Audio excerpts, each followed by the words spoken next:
Shalom, selamat bergabung dalam program Baca Alkitab setiap hari.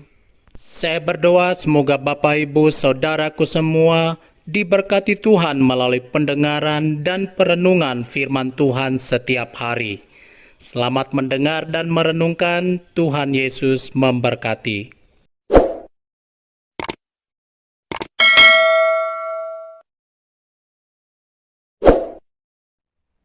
Yesaya pasal 18.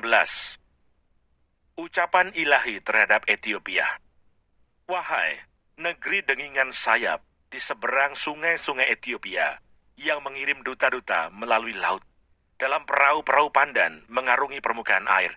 Pergilah, hai utusan-utusan yang tangkas, kepada bangsa yang jangkung dan berkulit mengkilap, kepada kaum yang ditakuti dekat dan jauh, yakni bangsa yang berkekuatan ulet dan lalim, yang negerinya dilintasi sungai-sungai. Hai semua penduduk dunia, hai orang-orang yang mendiami bumi, apabila panji-panji dinaikkan di gunung-gunung, lihatlah. Apabila sangkakala ditiup, dengarlah. Sebab beginilah firman Tuhan kepadaku. Aku akan menjenguk dari tempat kediamanku dengan tidak bergerak. Seperti hawa panas yang mendidih waktu panas terik. Seperti kabut embun di panas musim menuai. Sebab sebelum musim buah, apabila waktu berbunga sudah berakhir, dan gugusan putik menjadi buah anggur yang hendak masak, maka Tuhan akan mengerat ranting-rantingnya dengan pisau pemangkas, dan menyisihkan carang-carangnya dengan memancungnya.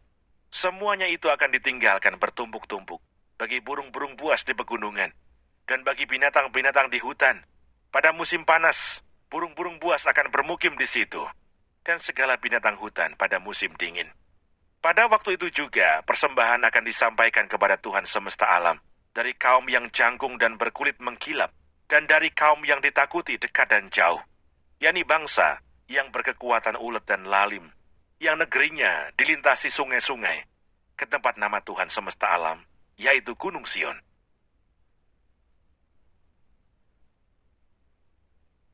Yesaya pasal 19. Ucapan ilahi terhadap Mesir. Ucapan ilahi terhadap Mesir. Lihat, Tuhan mengendarai awan yang cepat dan datang ke Mesir.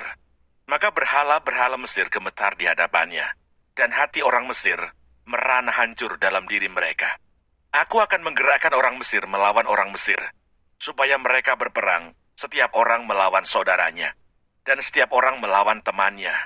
Kota melawan kota, kerajaan melawan kerajaan.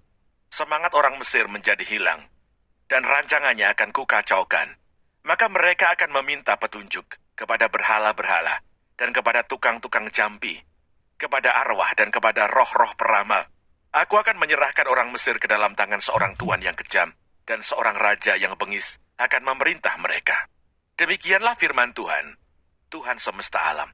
Air dari sungai Nil akan habis, dan sungai itu akan menjadi tohor dan kering, sehingga terusan-terusan akan berbau busuk, dan anak-anak sungai Nil akan menjadi dangkal dan tohor. Gelagah dan teberau akan mati rebah.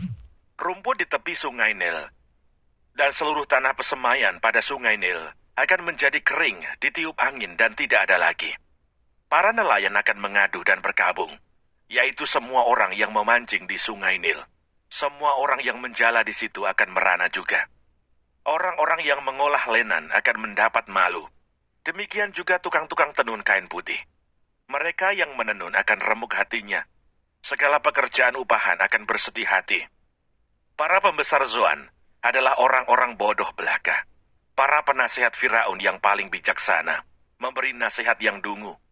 Bagaimanakah kamu dapat berkata kepada Firaun, "Aku ini anak orang-orang bijaksana, anak raja-raja zaman purbakala.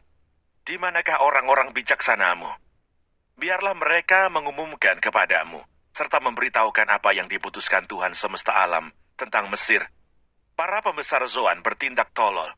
Para pembesar Memphis sudah terpedaya. Para pemuka suku-suku mereka telah memusingkan Mesir.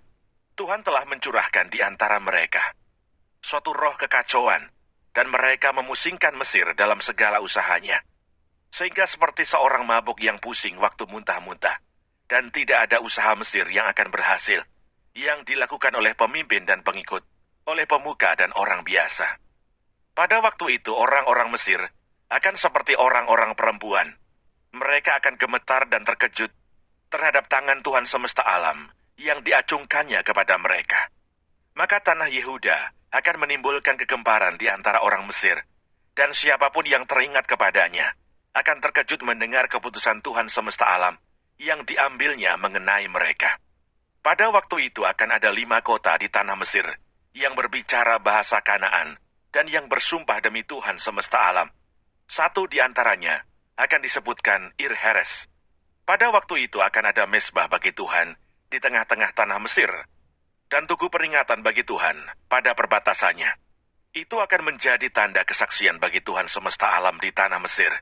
Apabila mereka berseru kepada Tuhan, oleh karena orang-orang penindas, maka Ia akan mengirim seorang juru selamat kepada mereka, yang akan berjuang dan akan melepaskan mereka. Tuhan akan menyatakan diri kepada orang Mesir, dan orang Mesir akan mengenal Tuhan pada waktu itu.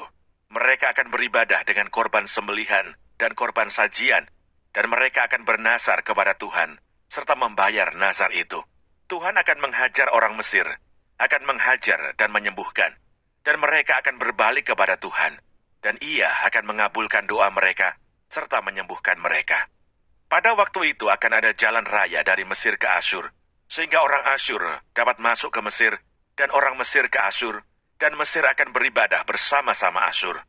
Pada waktu itu Israel akan menjadi yang ketiga di samping Mesir dan di samping Asyur, suatu berkat di atas bumi yang diberkati oleh Tuhan semesta alam dengan berfirman, "Diberkatilah Mesir, umatku, dan Asyur, buatan tanganku, dan Israel, milik pusakaku." Yesaya pasal 20. Ucapan ilahi terhadap Mesir dan Ethiopia. Pada tahun ketiga panglima yang dikirim oleh Sargon, Raja Asyur, tiba di Asdod, lalu memerangi dan merebutnya. Pada waktu itu berfirmanlah Tuhan melalui Yesaya bin Amos firman-Nya, "Pergilah dan bukalah kain kabung dari pinggangmu, dan tanggalkanlah kasut dari kakimu." Lalu ia pun berbuat demikian, maka berjalanlah ia telanjang dan tidak berkasut. Berfirmanlah Tuhan, "Seperti hambaku Yesaya berjalan telanjang dan tidak berkasut 3 tahun lamanya, sebagai tanda dan alamat terhadap Mesir dan terhadap Ethiopia. Demikianlah Raja Asyur akan menggiring orang Mesir sebagai tawanan, dan orang Ethiopia sebagai buangan, tua dan muda, telanjang dan tidak berkasut dengan pantatnya kelihatan. Suatu penghinaan bagi Mesir. Maka orang akan terkejut dan malu karena Ethiopia, pokok pengharapan mereka, dan karena Mesir, kebanggaan mereka. Dan penduduk tanah pesisir ini akan berkata pada waktu itu, 'Lihat, beginilah nasib orang-orang yang kami harapkan. Kepada siapa kami melarikan diri minta pertolongan, supaya diselamatkan dari Raja Asyur? Bagaimana mungkin kami terluput?'" Jangan lupa subscribe, nyalakan loncengnya, like, dan share. Terima kasih. Tuhan Yesus memberkati. Shalom.